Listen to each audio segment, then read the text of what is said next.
Hi everybody, this is Dan Stolbarger. Welcome back to our Middle East update, YouTube style. So as you probably know, over the last 3 or 4 weeks, we've been in Israel and have not been able to do a YouTube. We've just put up the PDF PowerPoint. With that in mind, just a reminder, make sure you do grab that PowerPoint for this video as well.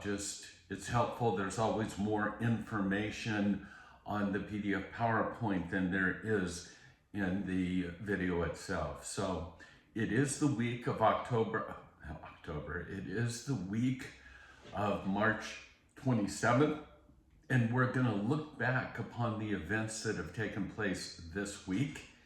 And again, this is our Holy Ground Fellowship. This goes out globally to over 500 different people around the world, and you're a part of it since you're watching this right now. So we always start off with our news bites, and this is just sort of not so much a hit and miss. The news bites are just little sort of shots of different things that are going on. So one of the things that I found interesting is that the IDF and the Shin Bet attacked more than 100, are you ready for this, white pickup trucks across the Gaza Strip. If I owned one, I would get rid of it, because as you remember, it's these white pickup trucks that were so visual during the October 7th massacre. So over 100 were destroyed this week.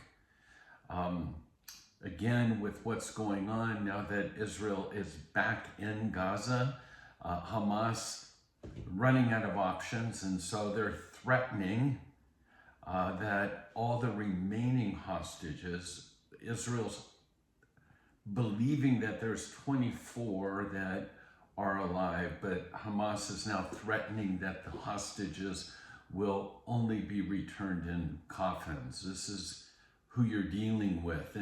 And remember, these are hostages. These are not prisoners of war. These are innocent hostages. I think it's good news. We just got back from Israel, and now the international airlines are set to return to Israel. As you know, most of the major airlines have not been flying into Israel, which makes travel very difficult.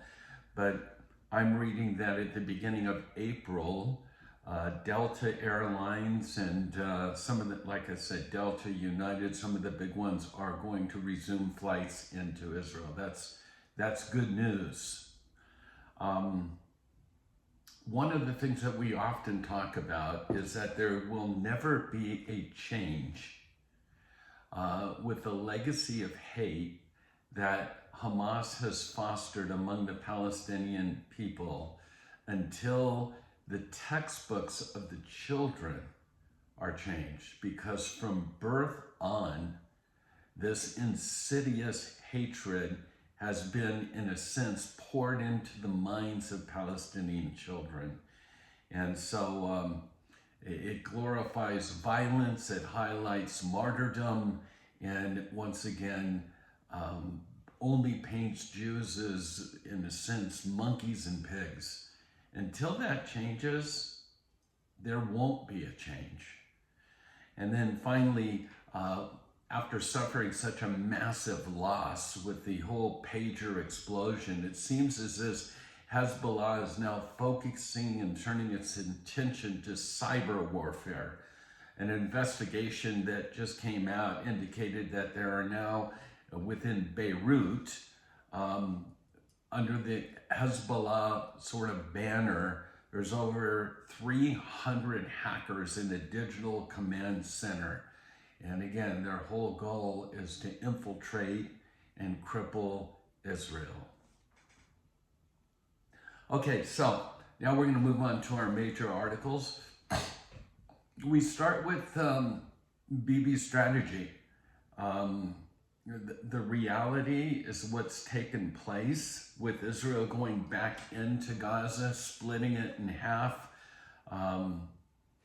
We have friends. We did visit Golani 13 up on the Lebanese border, and we know that Golani 13 is the tip of the spear in terms of what's going on. They're in our prayers, but we know that Israel is pressuring back into Gaza.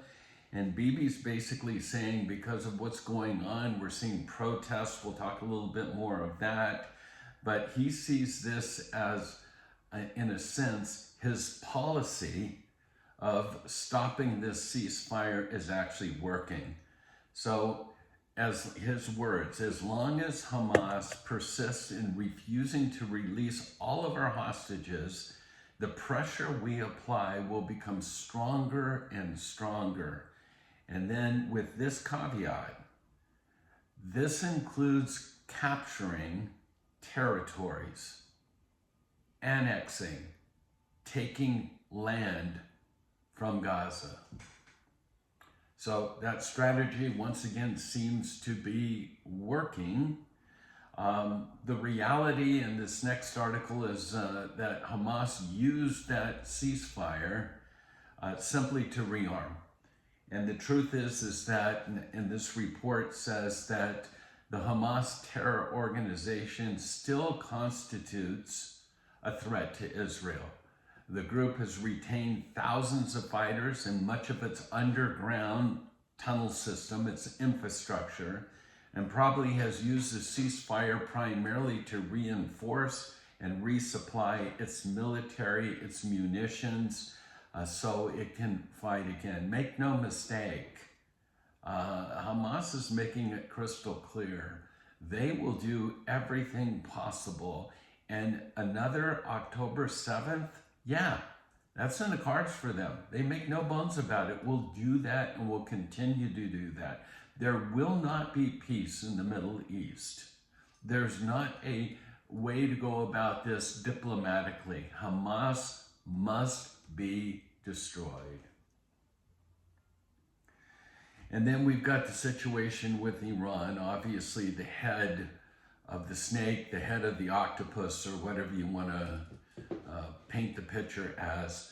But the reality, and I know this is a refrain that we've heard for the last couple years, is that they are now within days of a nuclear weapon. And you know, there's one person in the world that's for decades have been saying this time again and again and again that the greatest threat to Israel and truly to the Western world in general is the nuclear threat from Iran. And so, I hear it, I know what you're thinking, we've heard this before, but the report basically has stated that Netanyahu has made the decision. And the article basically said the attack from Israel on the nuclear sites in Iran will happen either at the end of March or the beginning of April. Tick tock, right? That's what we're looking at because, let me check, yeah, it's March 27th. And if they're truly days away, with all that's taken place now, as you know, anything can happen in the Middle East. So that's the threat.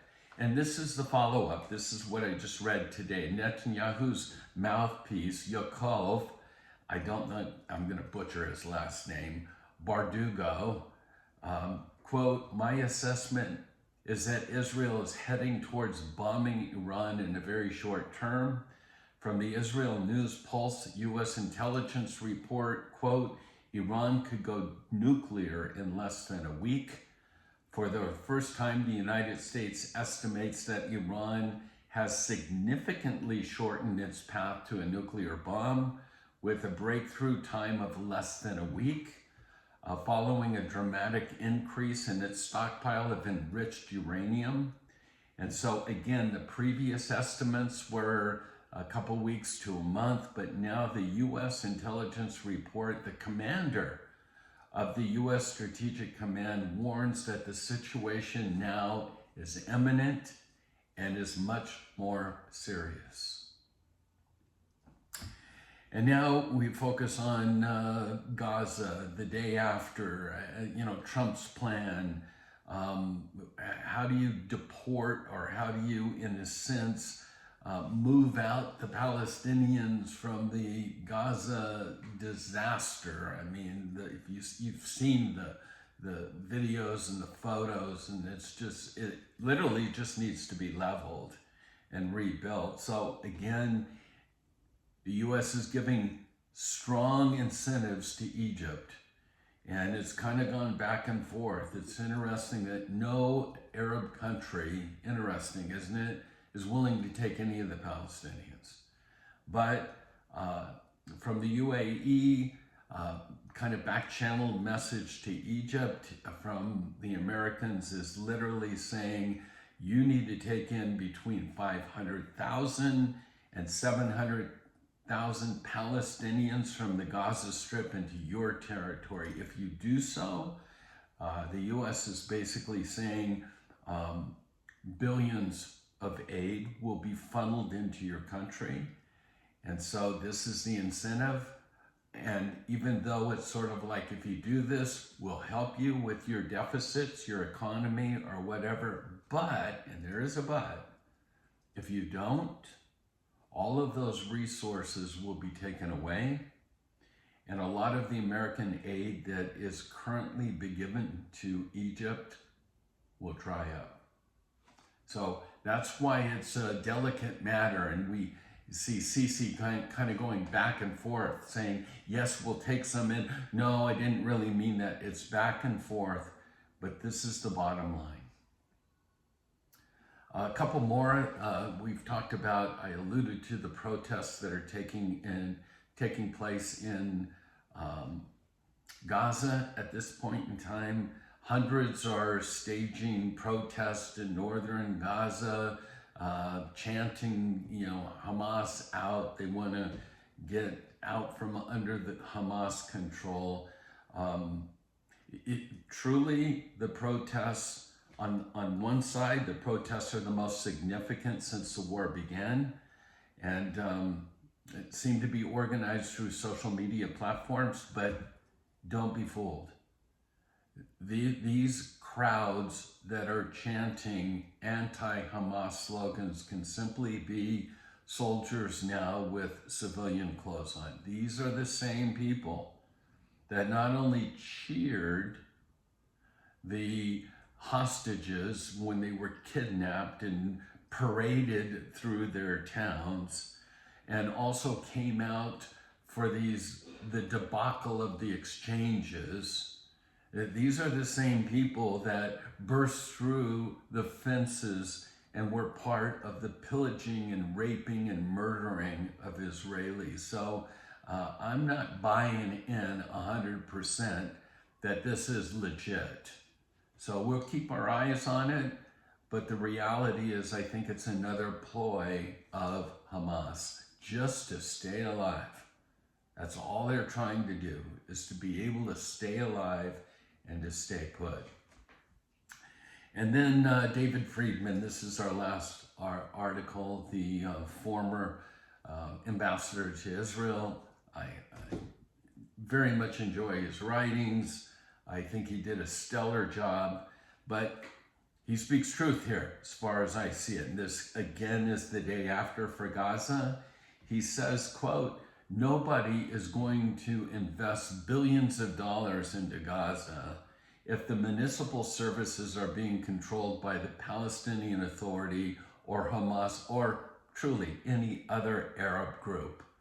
The truth is that the only way these investments will take place will be if Israel is the one that will police it. They'll collect the taxes, the electricity, water, garbage, you name it. Someone has got to exercise the municipal and government services of the Gaza Strip, and truly this has to be Israel. And as Israel continues the pressure that they are with the annexing of land or whatever, again, it will stabilize the area. It will force Hamas into a complete surrender.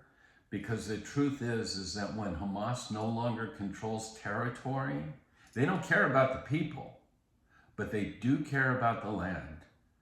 And when they no longer control territory, they cease to exist as a terrorist organization. That's what's taking place. As I mentioned, Sharon and I have recently got back. We want to kind of circle the wagons with all of you that are part of this global fellowship. We want to encourage you to continue to pray, specifically for the release of the hostages, specifically for Golani 13, friends of ours.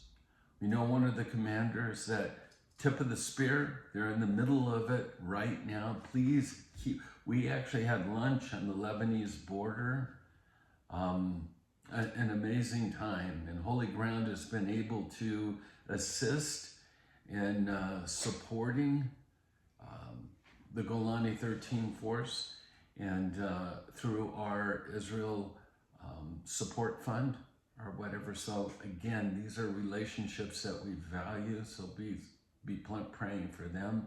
And then this last slide, I think it's slide number 11, while we were in Jerusalem, while we were in Israel, we heard the sirens. We made our way to the bomb shelters.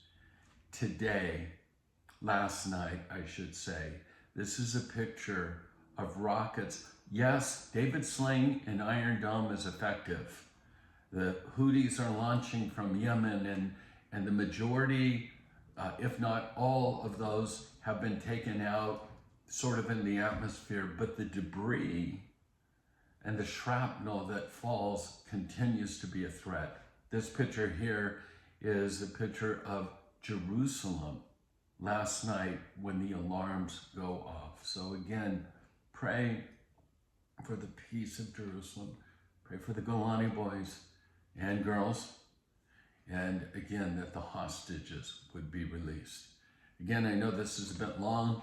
We usually like to keep it more like 15 minutes, but we're back. There's a lot to cover. If you're in the Pacific Northwest, just a reminder of two things. One, we're hosting Amir Tsarfati from Behold Israel at Lake City Church in Coeur d'Alene on July 1st. Tickets can only be purchased through our website. So go to our website at Holy Ground Explorations. Make sure you grab your tickets. This will be an incredible event, having Amir with us. Again, July 1st. And then we're starting an old-fashioned Bible study again. We're cranking it back up, and we're going to start with the book of Revelation, and that's going to begin April 1st. It will be a YouTube, so you don't have to be here, but our home is open. We'll cram as many people into our living room as possible and do a deep dive study. So consider this as an invitation, and you can always drop me an email for more, for our address and things such as that. And lastly, the land, the people, and the king. October 30th through November 9th of this year, we're returning to Israel. And again, Holy Ground has made so many friends in Israel that this will be our last official Holy Ground tour. And here are the dates and all the information. If you've never been to Israel, you gotta go. And if you've been to Israel, here's your invite to come back with us. So check that out all on our website. So with that, God bless you and shalom. Oh, one other thing. The last slide is the book that I've just published a couple months ago. Is out, got great feedback so far. It's called Random Chapters of a Follower of Jesus. I'd like your prayers because on next week, I'll be interviewed by Amir on the Behold Israel site for the Author's Corner. And so, again, we're just trying to find ways to get this book out there and available to the public, a bigger audience. So please keep that in your prayers. So with that, shalom.